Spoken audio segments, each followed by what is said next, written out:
Party senior నాయకులు తర్వాత చరణ్ కౌశిక్ గారు కాంగ్రెస్ పార్టీ అధికార ప్రతినిధి ఈ నలుగురితో చర్చను ముందుకు సాగిద్దాం.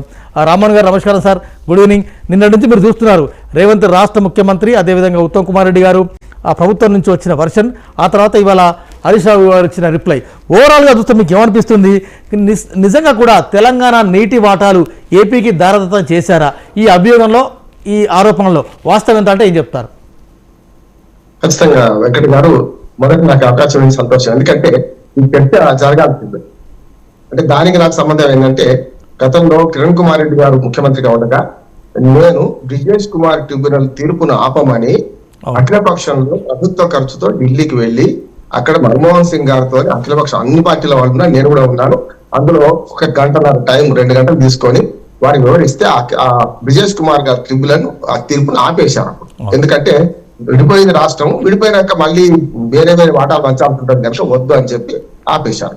అది జరిగిందాను నేను ప్రత్యక్ష సాక్షిని కనుక, నేను అందులో ఉన్నాను కనుక నాకు ఈ అవకాశం ఇచ్చినందుకు సంతోషం. ఎందుకంటే రెండు, ఒకటేమో ఇప్పుడు ఈ ఆరోపణలు ప్రత్యారోపణలు ఏమంటే తమ్ముతుంటా అనుకొని మీరేం చేశారంటే గతాన్ని నమ్ముకుంటున్నాను. ఈ గతం అంతా నిజమే, ప్రజల ముందు ఉన్నది.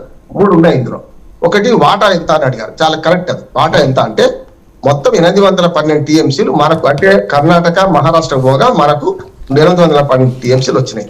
దానిలో విభజన చట్టంలో పేర్కొన్నట్టు అప్పుడు ఎందుకు ఆగారు అనే రకరకాల టీఆర్ఎస్ మీద విమర్శలు. ఎందుకంటే అప్పుడు ఎందుకు ఒప్పుకున్నారు కదా, భారతదేశానికి స్వాతంత్రం వచ్చిన కొత్తలో కూడా కాశ్మీర్ సమస్య ఉన్నది, హైదరాబాద్ సమస్య, అన్ని చాలా ఉన్నాయి. కానీ దేశ విభజన జరగాలంటే, దేశం స్వాతంత్రం రావాలంటే కొన్నిటికి త్యాగం చేయాల్సి వచ్చింది.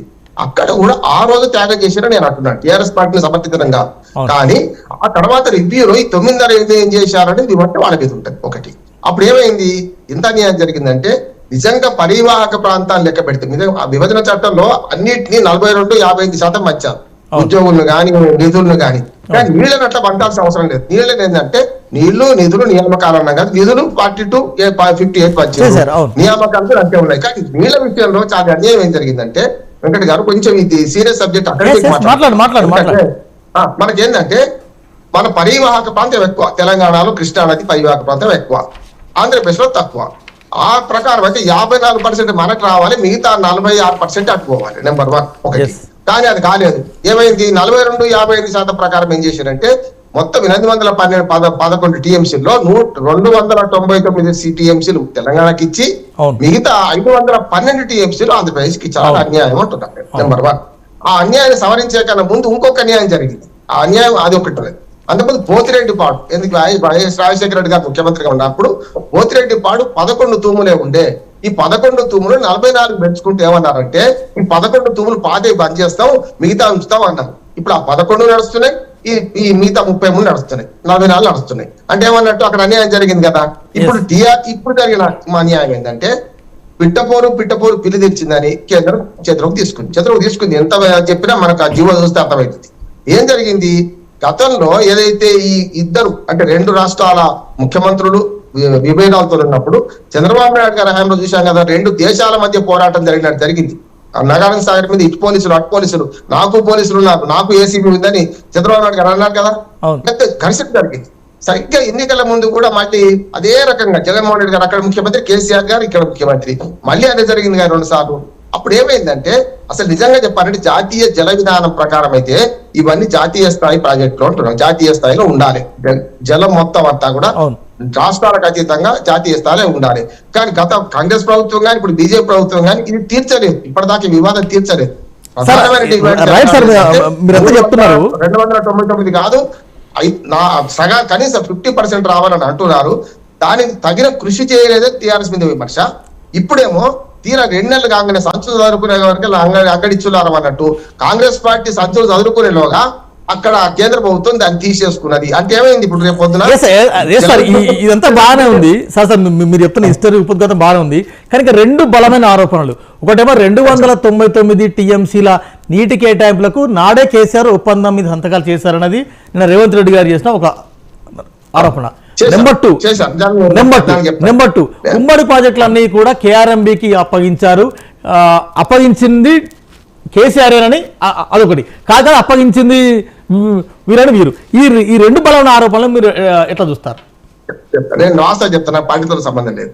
ఒకటి నేను ఇంతకుముందు చెప్పాను, దేశ విభజన అప్పుడు అనేక సమస్యలు అట్లాగే ఉంచిండు అని నెహ్రూ గారి మీద విమర్శ చేస్తున్నాం కదా మనం, కాశ్మీర్ సమస్య అక్కడే.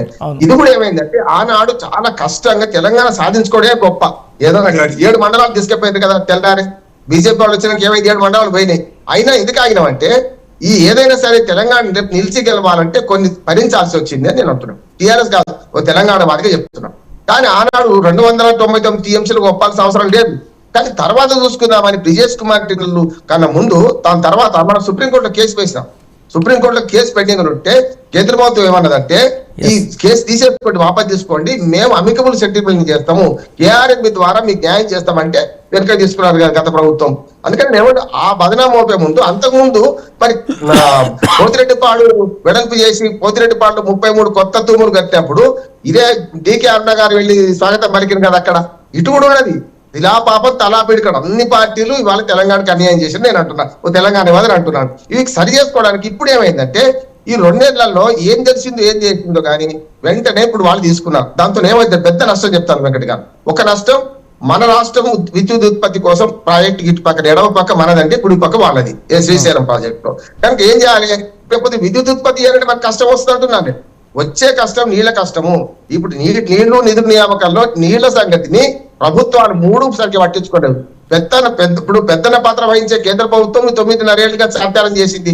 దానికి కారణం చెప్తారు వాళ్ళు కూడా, ఆచార్య గారు చెప్తారు. ఏమని అంటే ఇప్పుడు ఇంతవరకు వాళ్ళు సరిగ్గా స్పందించలేదు, చాలా సమావేశాలు రాలేదు అంటారు కదా. కరెక్ట్, కొన్ని సమావేశాలకు పోలేదు.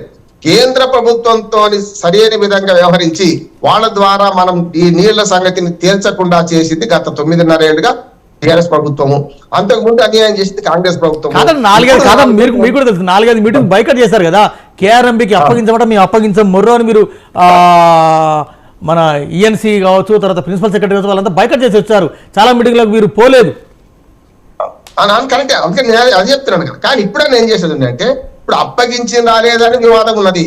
నా పరిశీలన ప్రకారం అయితే అప్పగించిన అంటున్నాను. రేపు పొద్దున 2 రాష్ట్ర ప్రభుత్వాలు అక్కడ వేరు పెట్టడానికి వీల్లేదు. దీనివల్ల మనకు నష్టం అవుతుంది. శ్రీశైలం ప్రాజెక్టు పూర్తిగా అది జల విద్యుత్ కేంద్రం కోసమే, అది సాగునీటి కోసం కాదు. మన రాష్ట్ర ప్రాజెక్టులను ఢిల్లీకి అప్పచెప్పిన పాపం కాంగ్రెస్ ఏనని బీఆర్ఎస్ బలమైన ఆరోపణ. లేదు సంతకం నానబెట్టాలని వారు వాటా ఎందుకు తెచ్చలేదు అంటున్నారు కదా.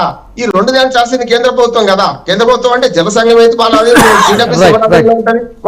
అందుకని అన్ని పార్టీలు, నా ఒక్కటే విజ్ఞప్తి అండి, ఈ పార్టీల పంచాయతీ వద్దు, అన్ని పార్టీలు తమిళనాడు రాజకీయాలు చేయండి దయచేసి. ఆచార్య గారితో సహా బీజేపీలో ఉన్నా కూడా అందరం కూడా నీళ్ల వాటా కోసం గట్టిగా కొట్టాల్సిన అవసరం ఉందని నేను అంటున్నాను. ఎస్ ఆచార్య గారు నమస్కారం. ఆచార్య గారు నమస్తే అండి. నమస్కారం అండి. రైట్ అయితే ఓవరాల్ ఏం చెప్తారు? నిన్న మీ బండి సంజయ్ గారు కూడా రియాక్ట్ అయినట్టున్నారు. ఈ పాపం బీఆర్ఎస్ది, నేను గతంలోనే చెప్పాను, కేసీఆర్ గతంలో తప్పు చేశారు. నిజంగా కూడా ఇలా ఒక పెద్ద ఎత్తున ఉద్యమం జరిగింది, రాష్ట్రం వచ్చింది, వచ్చే రాష్ట్రాన్ని 10 ఏళ్ళు పరిపాలించుకున్నాం. ఆ తర్వాత 10 ఏళ్ళ తర్వాత ఈ కొత్త పేచి ఎందుకు, కొత్త పేచి ఏంటంటే ఏం చెప్తారు?